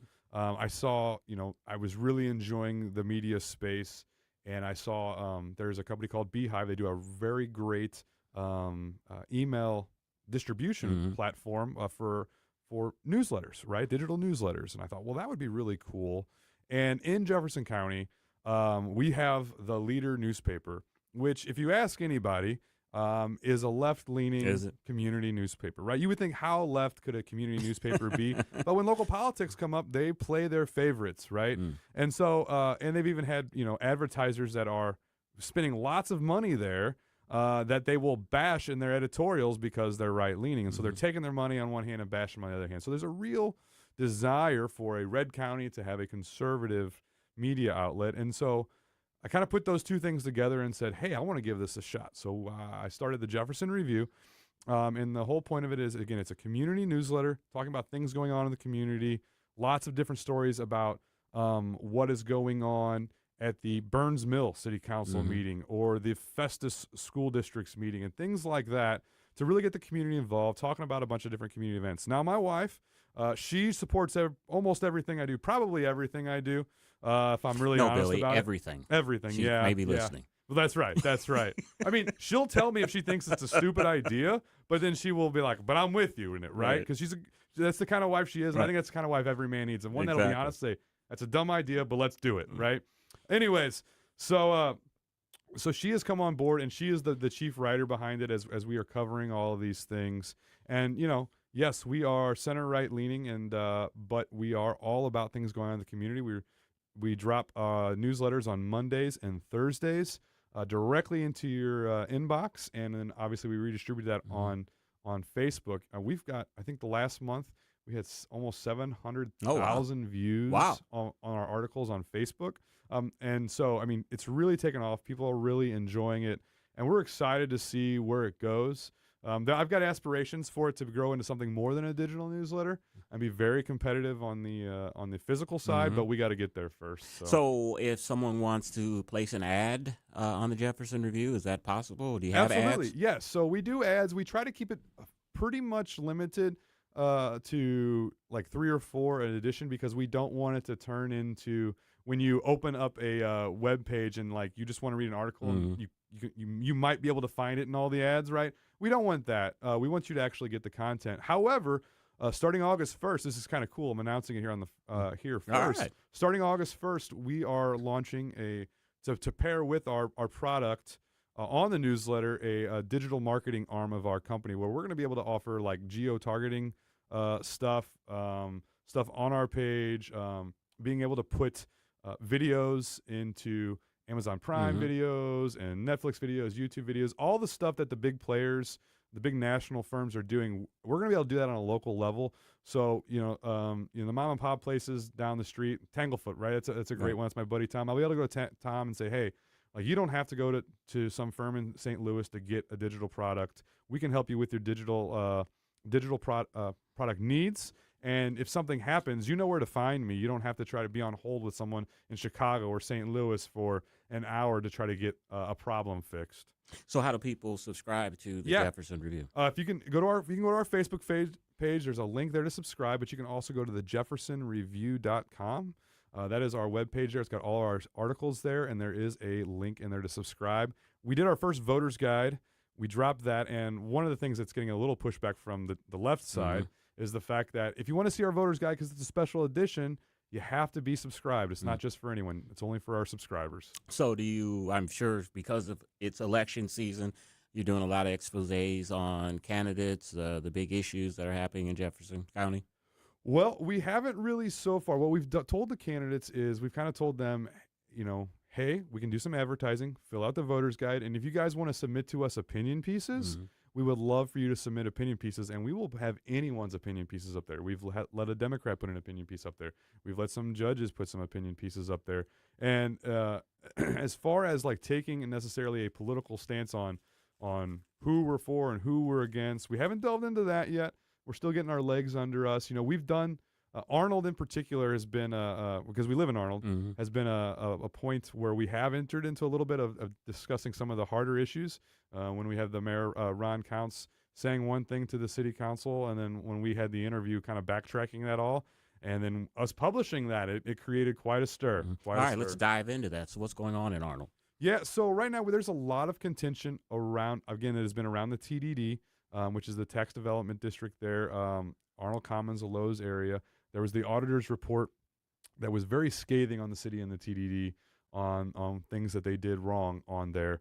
And what the mayor said after this last election, because the auditor's report came out like 2 days, the day before the election, right? And then after just the election, just a coincidence, right? And then the day after, or then the next meeting after, when they had the new council members sworn in, the mayor made this comment of like, we need to move forward, we need to do change, we need to, we take what the auditor's findings were, and we need to apply them. It sounded great. It sounded like what you would want to hear as a citizen. Then when after we interviewed the auditor, my wife interviewed Scott Fitzpatrick, and then interviewed Bill Mortz, the mayor, and said, hey, what do you think about this? And Bill just doubled down and said, we didn't do anything wrong. We're not changing anything. And and which was a complete opposite of what he said at the council meeting. And it has caused a lot of stir. It's caused a lot of headbutting between the council and the mayor. There's a lot of contention on a lot of different aspects of it there, but that's just the kind of the big basics of it. And give the folks the way to subscribe once more and the website. Yeah, the JeffersonReview.com. There is a link there to be able to put your email address in and subscribe. It's absolutely free. And then you can also find us on Facebook. As you all know, Amendment 4 and 5 are the big constitutional amendments that will be voted on August 4th. And as I said earlier in the show, try to get all the information that you can about this instead of just listening to ads. You can have that opportunity to dive into Amendments 4 and 5 next week on, this is the wrong one. Next week, Wednesday, July 29th at 7 p.m., and this is not Amendment 4 and 5. I was reading the wrong sheet. But I will be moderating a candidate forum, the St. Louis County Executive Candidates Forum. That's going to be on Wednesday, July 29th at 7 p.m. It's going to be at the St. Louis County Republican Central Committee headquarters. That's at 794 Gravois Bluff Mills. Dennis Hancock has agreed to be there. Angela Mosley has agreed to be there. Jake Zimmerman has agreed to be there. Brian Williams has not yet. We are hoping that he will agree.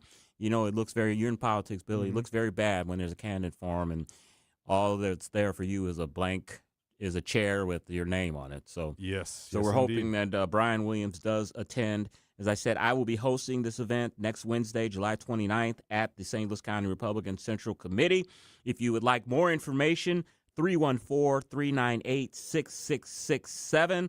All St. Louis County voters are encouraged to attend. So one of these gentlemen and lady will be the next county executive of St. Louis County.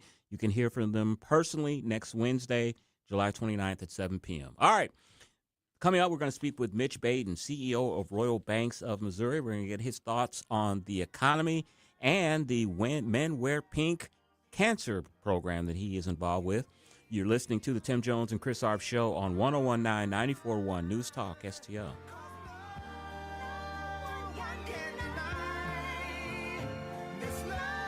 Made in St. Louis for St. Louis. It's News Talk STL.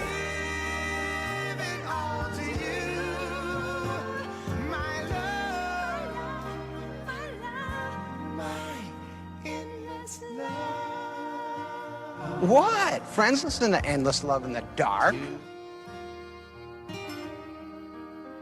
From the News Talk STL Weather Center. I'm First Alert meteorologist Kristen Cornett with your forecast. Scattered showers this evening, temperatures in the low 70s. Overnight, we'll continue with scattered showers, maybe a rumble of thunder as we drop to 68. For Saturday, scattered showers with a few isolated thunderstorms possible through about lunchtime, and then we'll have decreasing clouds, mostly sunny later in the afternoon with a high of 88. Partly cloudy Saturday night as we drop to 74, and for Sunday, mostly sunny, hot, and humid with a high of 94 degrees. That's your First Alert forecast. I'm meteorologist Kristen Cornett. Where can you go in this entire region for expert insured tree care? One-stop shop that services the whole region, Hanson's Tree Care. Hanson'sTree.com. Yes, Hanson'sTree.com. They provide expert insured tree care and so much more. We had some tree care done at our Jones home last week. We had that dreaded emerald ash borer getting in one of our trees. I know I should have called Chad before I did, but, you know, we're going to try to save the tree. It's a big, beautiful elm.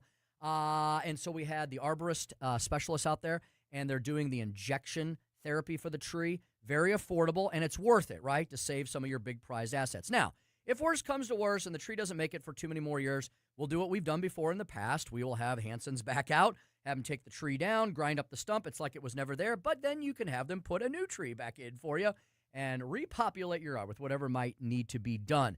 They have green resource recycling. They offer at Hanson's grinding and land clearing, like if you have a lake lot. Speaking of that, Hanson's services not only pretty much the entirety of the eastern side of Missouri, St. Louis Metro, and way, way, way beyond, but also the Lake of the Ozarks. They can help you down there as well. So whether it's tree care, green resource recycling, grinding and land clearing, that awesome organic mulch they've got, whether it's getting a hassle-free estimate online, 6 months, same as cash financing for available customers, or so much more, it can all be done at Hanson's. Hanson'sTree.com.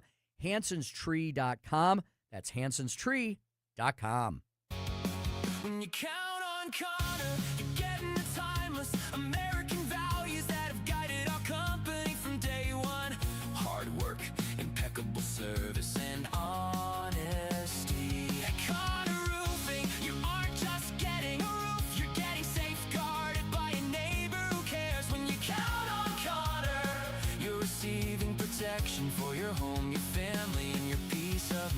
Visit ConnorRoofing.com. Hi, I'm Rodney Wallner. And I'm Jen Wallner with the Wallner Home Selling Team at Berkshire Hathaway. Hey, Jen, how do you sell your home for top dollar? That's easy. Call the Wallner Home Selling Team at 314-810-SOLD. What if I want a flexible commission plan? Call the Wallner Home Selling Team at 314-810-SOLD. What's the best time to sell your home? Right now, call the Wallner Home Selling Team at 314-810-SOLD. For all your real estate needs, call the Wallner Home Selling Team at 314-810-SOLD. That's 314-810-SOLD. Hey, it's Vic Porcelli. We're sitting here with our great friend, Chris Cooper. Hi, Chris. What's going on, Vic? How are you? I hear you wrote another book. This one's an e-book. Is that right? The Business Owner's Playbook for Financial Clarity. So it is a great book for entrepreneurs, a very short guide. Give people, business owners, the ability to understand key questions that are important, such as succession planning, legacy planning, getting the IRS out of our pockets, right? Because do you like paying taxes? I do not. I don't think anybody likes paying taxes, right? That just makes sense. And then always talking about protection. And then the other thing from a business owner perspective, what is the biggest asset a business owner has? Probably their business itself, right? We need to make sure we understand what the value of that business is as well. So this new book, I'm sure, is incredibly expensive, right? How much? No, it's a free resource. Oh, it's free. We provide guidance, we provide education because we want to make sure people feel educated and understanding because sometimes you don't know what questions to ask, and we need to make sure we help arm people with information to ask the right question. Reach out to Chris and Stacy today at SerenityWealthNow.com. Investment advice offered through Fortis Capital Advisors, LLC. Thanks for taking my call. News, analysis, opinion. Radio news junkie. Love every bit about it. News Talk STL.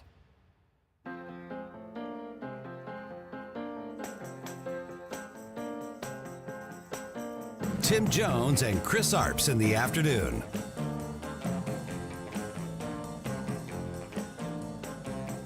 A little more than a year after President Trump signed the Working Families Tax Cuts into law, this historic legislation continues to deliver on its promise, unleashing a genuine boom for American workers, families, and small businesses.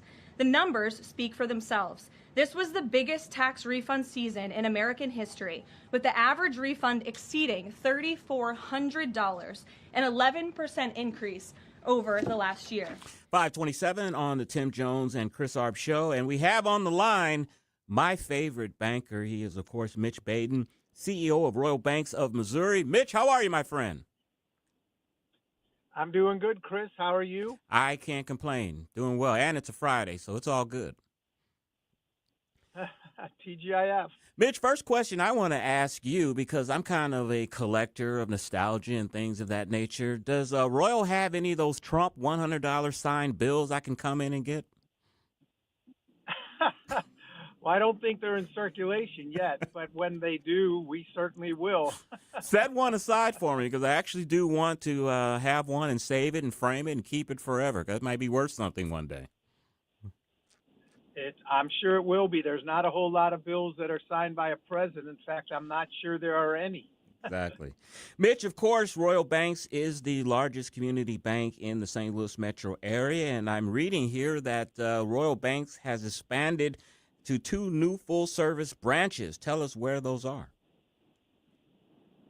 Well, Chris, we're really proud. The state regulators approved us for an application for 2 offices, one in South County. We have a lot of clients in South County. Never really had a branch down there, so we're trying to serve our clients by putting a new office there.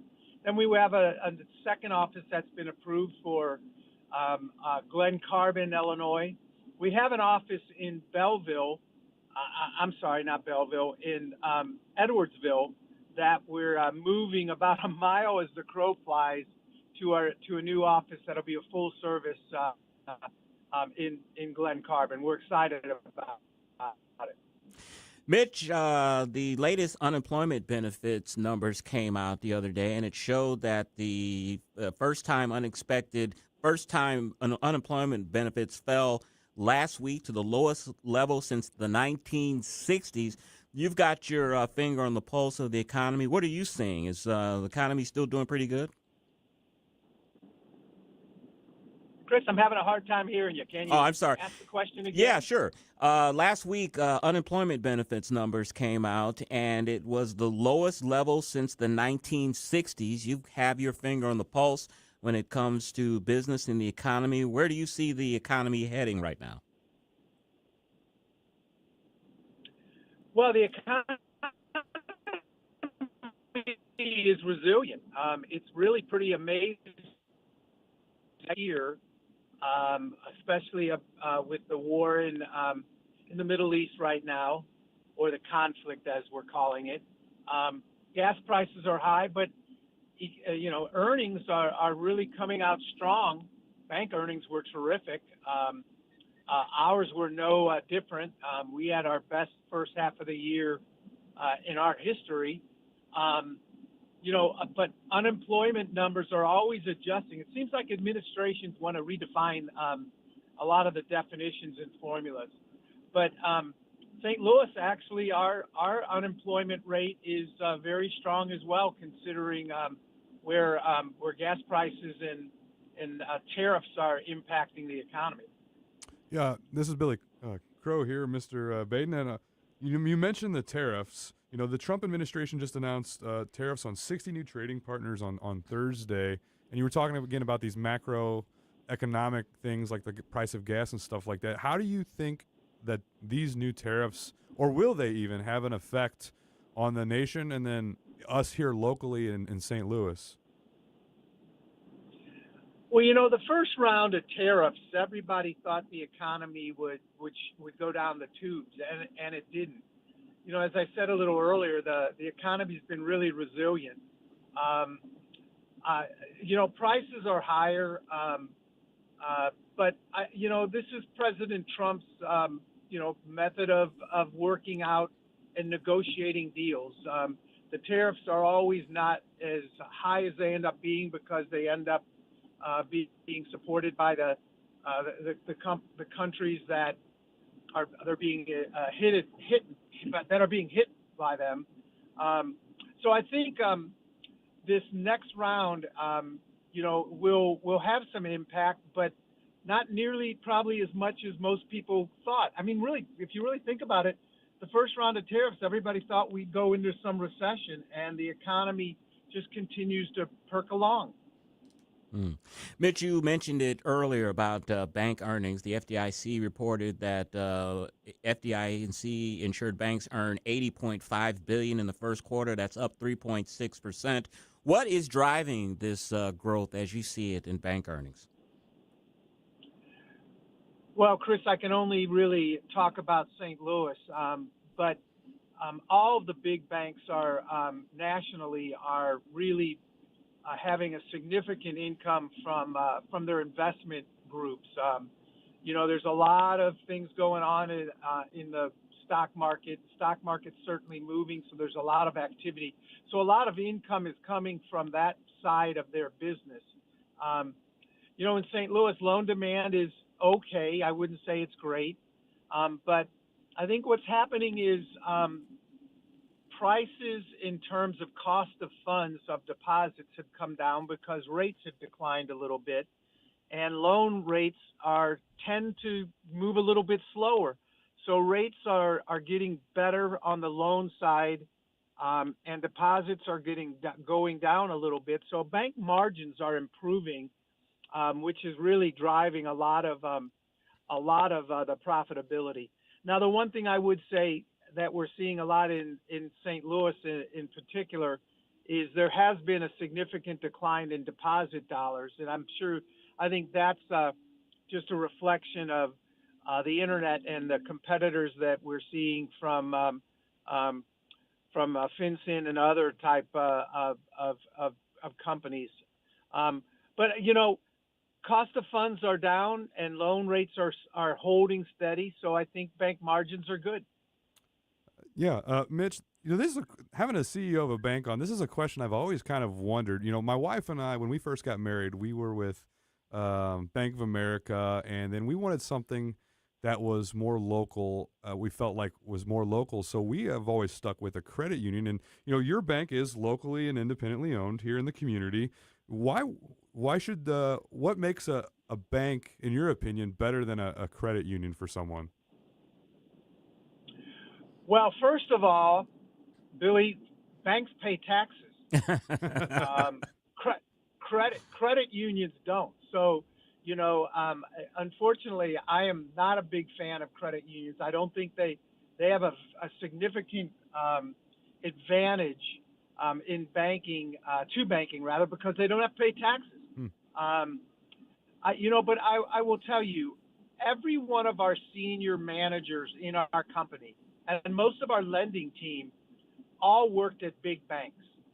We all chose to move to a smaller community bank because we could provide the same services that the big banks could, most likely for cheaper, and our clients were treated better.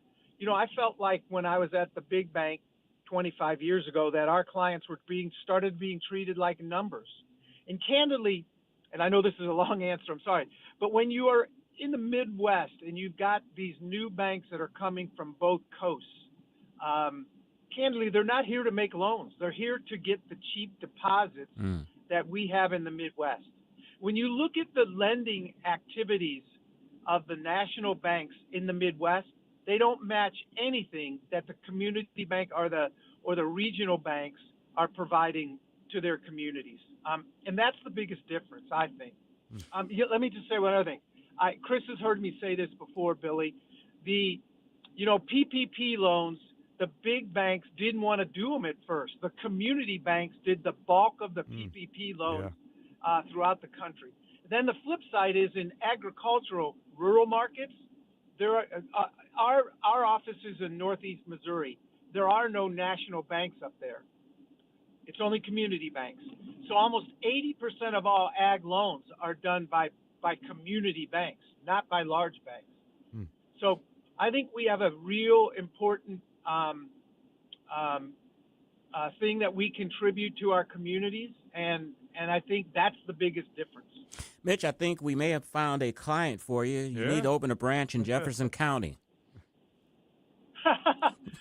Well, it's funny you say that. We're always looking to try to grow our company. I'm really lucky. The ownership of our company has really bought into our expansion plans, and so one of the markets we're looking at is Jefferson County, Billy. But you know what? You don't have to have a branch to open an account anymore. It's all online. That's true. That phone can be your branch. That branch for you. Look at Mitch. He's the CEO and chief marketer. Mitch, the Federal Open Market Committee has an upcoming meeting. Where do you see interest rates headed? Well, I don't think anybody thinks that there's going to be any rate movement, at least in the short run. Chris, Fed Fund futures, actually are pointing toward an increase at the end of the year or at the beginning of next year. But candidly, I think the real impact's going to be what happens in the Middle East. If this thing drags on, there's a chance that we'll see a rate increase versus a rate decrease. And I don't think anybody expected that. Most people were betting on 2 rate decreases in 26. Now there's a better chance that there'd be a rate increase if this thing continues in the Middle East. Mitch, talk about we talked with you last time about this, the Men Wear Pink campaign. October will be here before you know it. Give us the latest on that. Oh, you're my hero. You and I are both cancer survivors, and I am thrilled that I am, for the second year in a row, chairman of the Men Wear Pink. It's a fundraiser in October for breast cancer. Most people think that breast cancer is just a disease that affects women. It doesn't. It affects men as well. I had a very good friend that passed away last year. Really didn't have many symptoms, and he was shocked when he found out that he had breast cancer and metastasized, and he died. So our fundraiser is really great. It raises money for research and education in the St. Louis community. And all the money stays here, and the American Cancer Society supports it here, and we're thrilled. Go out to the American Cancer Society website, and if you click on Men Wear Pink, you can either volunteer to be one of our ambassadors, or you can contribute to one of the ambassadors' fundraising activities. Mitch, also, too, I'm beginning to see advertisements for your economic forecast breakfast. That's a few months away. But tell us about what happens at that breakfast that I've had the honor of attending, I think, 3 years in a row now. Well, it's a great program. It's out at the factory in the district. Mike Steinberg's beautiful redevelopment out there. We are it's our, I believe, our 24th year that we're doing this, and we have some great speakers. Ron Amon from the Small Business Monthly is going to be back again. We have an economist that we'll be announcing in just a couple of days, Dr. Emmons from Washington University and a former Fed vice president, was a speaker in the past, but he can't do it this year. So we have a really great economist coming. And then Scott Highmark is going to talk this year about what's going on in the market and what we can expect in 27 as we move forward. So it's a great event. If you go out to our website, you can get all the information and actually go ahead and register. And that's royalbanksofmo.com? Yes, sir. Excellent. Mitch, thank you as always for your time, my friend. Hope you have a great weekend, and let's have lunch again soon. Hey, I'd love it. Billy, it's nice to talk to you. Everybody have a great weekend. Thank you, thanks sir. for coming on. All right, 5:41, and it's the thing that you've all been waiting for all week.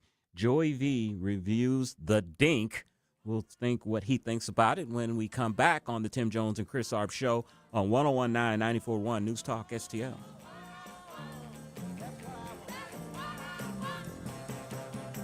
Follow Chris Arps on Twitter at Chris_Arps.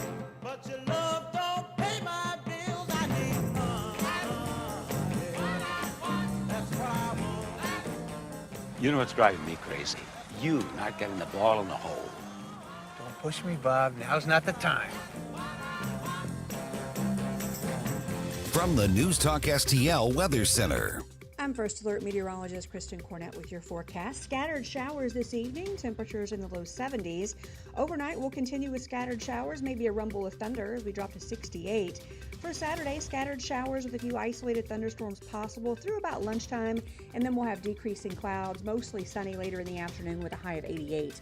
Partly cloudy Saturday night as we drop to 74, and for Sunday, mostly sunny, hot, and humid with a high of 94 degrees. That's your First Alert forecast. I'm meteorologist Kristen Cornett. The Vic Porcelli Show. Kenny and I love the Mid-America Veterans Museum. We're going back there soon. And Nina D'Angelo from the museum is going to join us Monday at 10:41. Weekday mornings at 9 on News Talk STL. You work hard, follow the rules, and get absolutely slammed by taxes. Your paycheck, taxed. Your property, taxed. Everything you buy, taxed. Missouri's tax system isn't broken, it's rigged against you. The lawyers and lobbyists working for big corporations and the super rich buried over 200 loopholes for themselves in our tax code. While they pay nothing on the services they use, working families are taxed over and over. It's no wonder they're lying about Amendment 5. Our corrupt tax system is rigged in their favor. They're getting a free ride on your back. Don't believe their lies. The truth is, Amendment 5 closes loopholes exploited by the super rich and slashes taxes paid by Missouri's working families, phasing out income taxes and cutting property taxes. They finally pay what they owe while you keep what you earn. Vote yes on Amendment 5. Paid for by Missouri Promise PAC. Hey, Jamie Allman here for Window World. Did you know that Window World offers a lifetime warranty that covers all parts, glass breakage, and labor? They are one of the only 2 replacement windows with the Good Housekeeping seal of approval. Window World St. Louis has been owned and operated by a group of born and raised St. Louis residents for more than 23 years, and now Window World is offering 36 months same as cash financing with approved credit. Call them today, 800-GET-WINDOWS for a free in-home, no-pressure estimate. That's Window World at 800-GET-WINDOWS. When decisions matter most, experience isn't optional. As a former SWAT commander, Tim Whitney has led Under Pressure. Today, as Undersheriff and Chief Financial Officer, he helps lead hundreds of employees, manages one of the county's largest budgets, and protects taxpayers with conservative accountability. I'm Tim Whitney, and I'd be honored to earn your vote. Together we can support responsible growth, strengthen public safety, protect taxpayers, and preserve the character that makes Jefferson County home. Paid for by friends of Tim Whitney. Heather Missy, Treasurer. Bill, you're an old politician. Yup, sure am. So you know the old-timers warned that someone trying to sell you a pig in a poke was a con man. Well, sure. Well, no offense, Tom, but your politician's Amendment 5 is a pig in a poke, allowing politicians to raise our taxes without a vote of the people, and the politician's Amendment 4 takes away our power to do anything about it. Well, let's look at what's really inside Ford 5. Oh, don't do that. 5 hits hardest seniors and those struggling financially with new taxes on services like doctor visits, in-home care, and rent. Sales taxes could more than triple. For up to 80% of Missourians, it's a tax hike. And Amendment 4 ends majority rule, allowing a minority of the most liberal statewide voters in one district to effectively end our power to stop corruption and out-of-control spending and taxing. Slick plan, huh? No, Tom. 4 and 5 are schemes that hurt citizens and transfer our power and our money to politicians and lobbyists. That's why I'm voting no on the politicians' Amendments 4 and 5, paid for by Missourians for fair governance.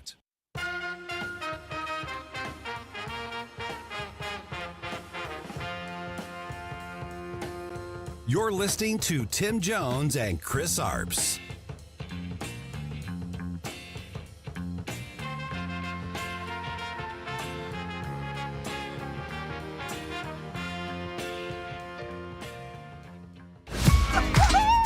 I know pickleball is sort of dorky, but it's the fastest road back to tennis for you. You know we serve underhand. What's that? Underhand. Oh. No, I know, obviously. Don't have to hit it that hard. Dink! Come on! You want a rematch? Yes, I'd like that opportunity. You could be a great pickleballer. That was fun. Oh, I get it now. It's like tennis, but easy. You getting ready to lose. Yeah, you little slut. 5:47, and that is the trailer for The Dink, which premieres this weekend on Apple TV. How many toasted rafts out of 5 will Joey give it?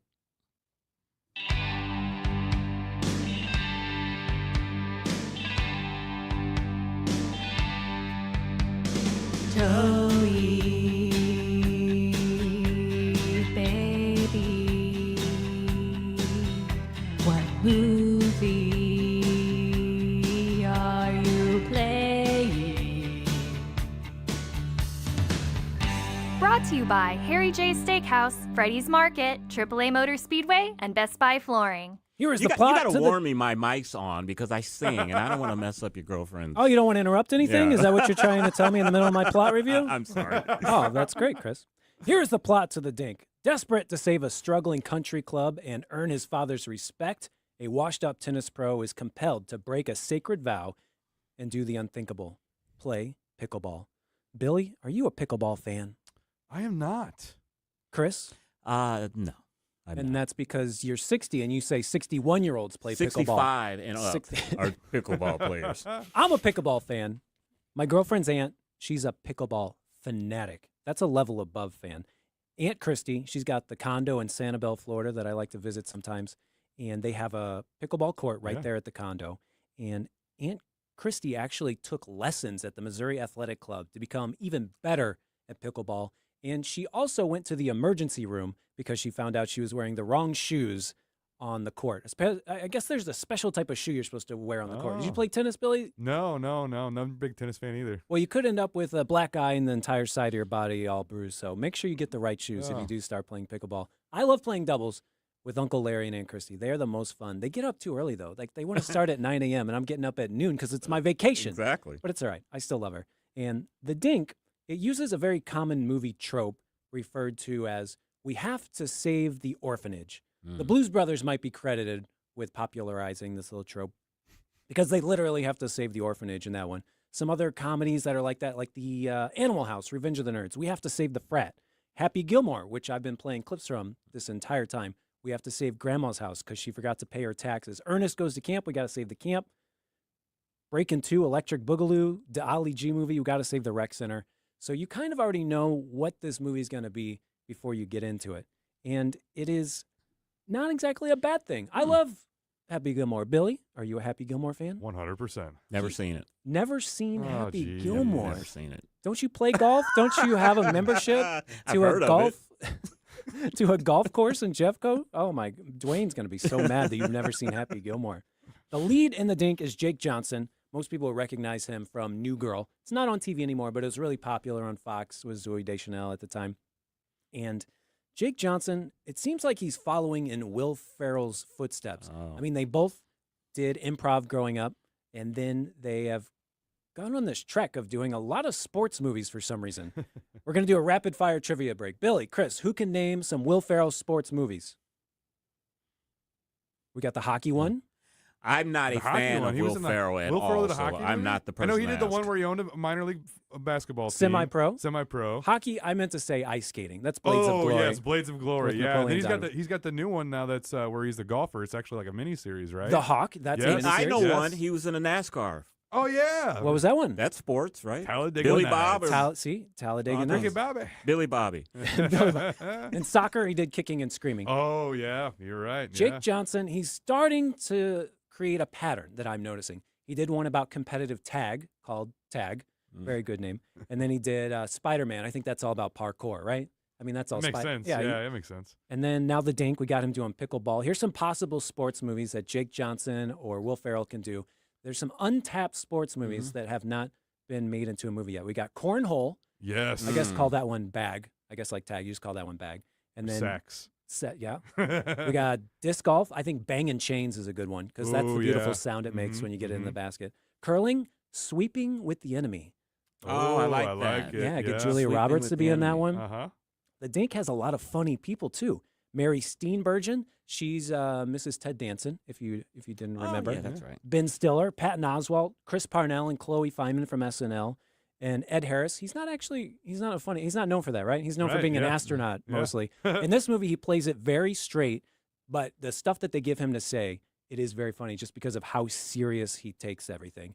And then the director of this, Josh Greenbaum, he made one of my favorite comedies of all time called Barb and Star Go to Vista Del Mar. You probably have never heard of that, but I recommend everyone check out that movie. It's got Kristen Wiig. Very silly. And now the Dink is 1 hour and 40 minutes long. In the first hour, super silly. Gave me very decent laughs. And Jake Johnson, he breaks his wrist slipping in a puddle of pee. I mean, that's silly, right? I love that. Silly. Why is people pissing on the court? But that's, I guess that's He had only to go your in plot. the bathroom. Oh, okay. And then there was a big puddle of pee that someone left there. He thinks someone left it there on purpose. I'm in a dog. And then, of course, whenever you play pickleball, like we mentioned, there's always old ladies on the court. So there's some old ladies in this movie that are amazing trash talkers. I forget the actress's name, but she was Miss Yvonne on Pee-wee's Playhouse and then Charlie's mom and It's Always Sunny. She is so great. This is maybe the last movie she ever did because she passed away last year. So if you have any love for It's Always Sunny, I think you might enjoy this as well. And then with 40 minutes left, the Dink takes like a weird turn where it stops being as silly. There's some product placement for a country song in there. And it made me think, oh, this is an Apple movie. Maybe there's some sort of tie-in with Apple Music for some reason. If you have tried to watch Apple, it's no one has Apple. You always have to steal a password from someone.